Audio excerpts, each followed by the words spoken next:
Gravando? Tá. Oi, prazer. Meu nome é Pedro e eu passei no MEC de 2019, que também é 2020, né? Porque o processo termina em 2020, para graduação, Manazá, Relações Internacionais. Eu queria fazer esse vídeo aqui no Japão, na realidade, só que pelo que está acontecendo não vai ter como eu ir agora, né? Eu provavelmente vou no segundo semestre só. Mas enfim, eu queria estar dando essa dica pra vocês antes de vocês fazerem a prova. Se tudo correr bem, e não for adiado nada, vocês vão provavelmente fazer essa prova no mês 7. Tô olhando o calendário aqui. Vocês vão provavelmente fazer essa prova no mês 7. Então eu quero postar isso aqui logo, pra ajudar vocês. E pra me ajudar com essa ansiedade que eu tô agora. Vamos lá. Nesse vídeo aqui eu vou falar da entrevista, eu vou falar dos processos como eu estudei e de coisas desse gênero, numa forma mais geral em si, não vou focar muito em nada. Depois, se vocês quiserem, eu posso fazer até uma coisa focada, algum vídeo focado em alguma dessas 3 ou 4 etapas. Bom, vamos lá. Eu comecei a estudar pro Next no final do meu primeiro ano, eu tinha 14 anos e eu acho que eu comecei a estudar japonês porque eu tava querendo aprender algum língua. Eu comecei a estudar japonês porque eu tava querendo ler alguns livros da literatura, que só tinha literatura japonesa em japonês. Então eu comecei a estudar japonês e com o tempo, acho que depois de um mês, eu comecei a procurar uma bolsa pro Japão. Porque eu comecei a descobrir mais, eu achei que o Japão realmente era um país que, uou, eu realmente queria estudar lá. Tipo isso. Aí eu descobri o Next e depois disso eu comecei a estudar só pro Next. Aí eu não sabia nada de japonês, eu sabia muito pouco de inglês, né? Então, eu tive muito pouco tempo para me preparar até o terceiro ano, que era quando eu queria passar no Next. Aí eu comecei a estudar todo dia, terminava a escola, eu ia pra casa, estudava, que nem um doido. Realmente me matava de estudar. E eu fiz isso por 1 ano e 7 meses, até que chegou a prova do Next. Não, mas depois eu falo isso. Depois eu falo, vamos continuar a história certinho. Tá. Aí eu continuei. Aí eu fui e prestei o Next quando eu tinha no meio do terceiro ano. Eu lembro que o dia, olha, eu tinha dormido, acho que eu tinha dormido bem. Eu cheguei lá no Next, isso eu lembro claramente que eu tava até o último minuto estudando, revisando o Anki. Eu cheguei no Next e eu não tava, tinha muita gente e sei lá, não curto muito. Aí eu fui pra um lugar meio isolado lá e comecei a estudar Anki, acho que era na pontezinha lá da USP. Não falei, desculpa, eu sou do consulado de São... não sou do consulado, mas eu prestei pelo consulado de São Paulo. E então a gente fez, naquele ano pelo menos, a gente fez na USP, na poli da USP a prova. Aí eu comecei a estudar lá, aí eu entrei pra prova, né? Aí eu fiz a prova de inglês, matemática, inglês, japonês e matemática, nessa ordem. Lembro que a prova de inglês, eu fiz ela, falei, fui muito bem, ainda tenho chance, não fui eliminado ainda. Fiz a prova de japonês, muito bem, não fui eliminado ainda. Aí eu dei uma pausinha, aí eu fui e voltei. Aí eu fiz a prova de matemática, eu fiquei extremamente decepcionado. Aí eu falei, foi esse ano. Mas o que aconteceu? Aí depois eu saí, e eu não passei mesmo, tá? Não passei nem dessa primeira fase que é da prova. Só que eu pensei assim, nossa, eu tinha tirado uma nota muito boa, só não passei por causa de matemática. Só que aí quando eu fui pegar as notas, o consulado de São Paulo, eles te dão, como eu posso dizer? Eles te dão as notas, até que, pelo menos no meu ano, eles me davam as notas de japonês e inglês, não te davam as outras notas. Quando eu peguei minhas notas, eu vi que eu fui extremamente mal, tanto em japonês quanto em inglês. Então foi assim, caiu meu chão pra mim, porque eu falei, nossa, eu fui tão ruim assim, não acredito.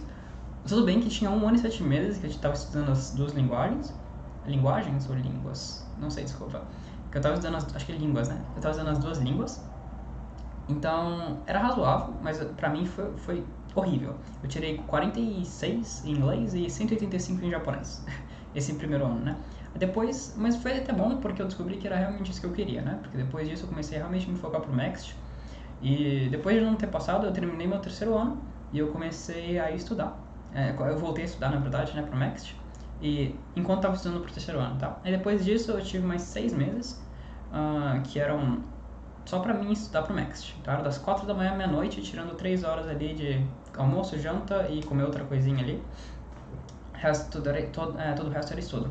Uma coisa que me ajudou nesse último processo, que foi do ano passado, é que, e também vai ajudar vocês, eu acho, se foca muito numa coisa que ninguém se foca geralmente, que é na sua... Pede uma carta de recomendação boa, tem aquele papel, sabe aquele papelzinho que você preenche seu nome e tal, e coloca os motivos? Aquilo lá vai pro Japão e provavelmente vai te ajudar muito depois, então coloca um motivo que realmente importa pra você, desenvolve aquilo bem, é o que eu quero falar, desenvolve muito bem. A carta de motivação, ela é boa até a entrevista, eu acho que eles não levam, acho que a carta de motivação não entregue pro Japão, então é bom se focar, dedica seu tempo, tá? Mas se foca nas outras coisas também. Tá, então vamos lá. Aí tá. Calma aí que eu tô pensando. Provavelmente não vou editar esse vídeo, então vocês vão ficar me vendo pensar toda hora. Aí eu cheguei, eu fiz minha inscrição, e eu lembro no dia da prova. Isso foi ano passado. No dia da prova eu tava, por incrível que pareça, eu tava tranquilo, não tava tão nervoso quanto na primeira vez que eu fiz a prova. Eu também encontrei 2 amigos meus, o Yuki e o Pedro, que é outro Pedro, que me ajudaram também a me tranquilizar nos intervalos, né? Cheguei pra fazer a prova de inglês. Eu tenho um probleminha que eu demoro muito a fazer as provas, principalmente de inglês. Então eu tirei, se não me engano, 80 na prova de inglês. E, bom, foi uma nota boa, sim, só que dava pra ter ido melhor, porque eu no final comecei a correr pra responder as coisas, porque senão eu não ia conseguir terminar a tempo. Então eu acho que eu deixei muita coisa passar.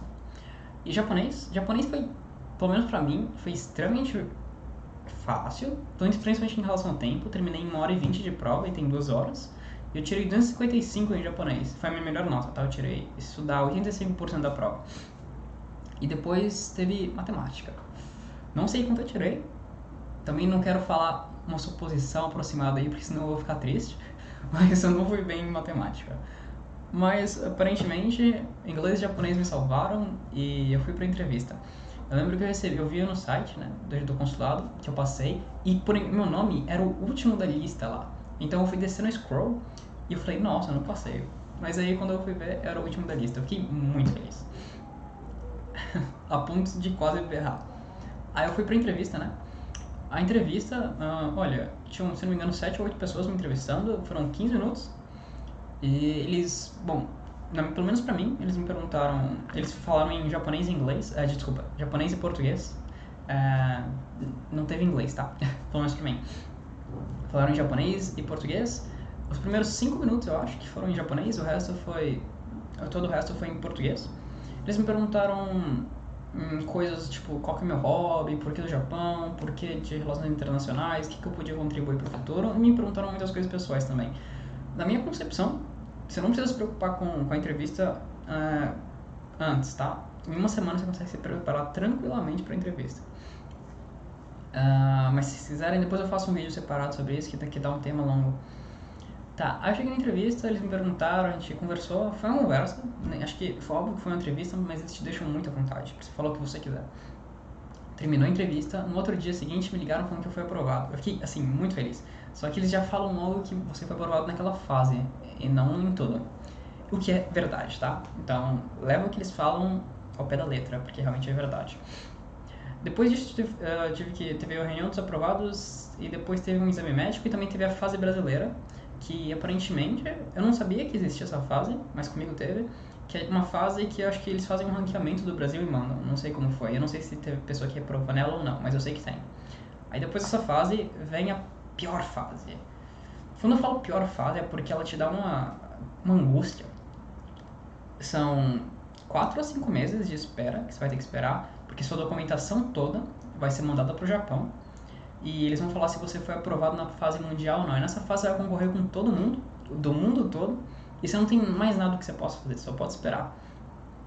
E essa sensação é horrível. E só uma dica, realmente reprova nessa parte, tá? Eu conheço gente que reprovou, então leva o que eles falam a sério. Se eles falam que pode reprovar é porque realmente pode reprovar. Tá, aí foi lá, eu recebi a resposta que eu fui aprovado nessa parte dia 20 de dezembro. Foi muito boa a sensação, é difícil de explicar. O Max, geralmente você, até o final, você tem aquela sensação de êxtase de 1 minuto, que eles falam que você foi reprovado em uma parte, que você foi aprovado em uma parte, e vem junto acompanhado uma sensação de responsabilidade absurda, que logo se transforma em angústia, que é aquela de será que eu passo na próxima? Mas na de dezembro não teve isso, Tem outra fase depois de dezembro, mas eu nunca vi que ninguém reprovou depois dela, então eu fiquei muito mais aliviado falando quando eu fui aprovado pelo Next mesmo. Aí depois eu cheguei, foi dia 7 de fevereiro, eu recebi minha última aprovação, que foi pela universidade. Quando eu fui aprovado e que eu ia pra Tóquio, Universidade de Línguas de Tóquio, no meu primeiro ano. Aí, nossa, foi uma alegria que é difícil de descrever, mas foi muito boa. Aí, no caso, né, era pra eu estar no Japão já, era pra eu ir em abril agora, só que já é 10 de abril eu não tô no Japão ainda por causa do que tá acontecendo pelo mundo, mas não se preocupa, até onde eu sei, a bolsa não foi cancelada e também a gente vai começar a ter aula à distância agora. Então, eu queria fazer esse vídeo antes de começar as aulas, mesmo que em casa, porque provavelmente vai ficar puxado pra mim e eu não sei se eu conseguiria fazer depois. É isso então. Agora eu vou tentar, se eu conseguir nesse tempo, se eu tiver algum tempinho entre as aulas, eu vou tentar gravar alguma coisa pra vocês. Se eu não tiver nenhum tempo, no caso, eu tento na Natsuyasumi, né, que provavelmente eu já vou estar no Japão, e eu gravo uma coisinha lá pra vocês. Mas não sei, talvez eu grave um vídeo semana que vem também, quem sabe. Espero que vocês tenham gostado, de verdade, do fundo do meu coração. E pros Kohais aí, que vão prestar esse ano, se esforcem, tá? Quando vocês chegarem no Japão, eu pago um sorvetão pra vocês. Obrigado aí, galera. Valeu. Tchau, tchau. Bye, bye. Onde que eu paro? Acho que eu paro aqui. Tchau, tchau. É aqui? É aqui.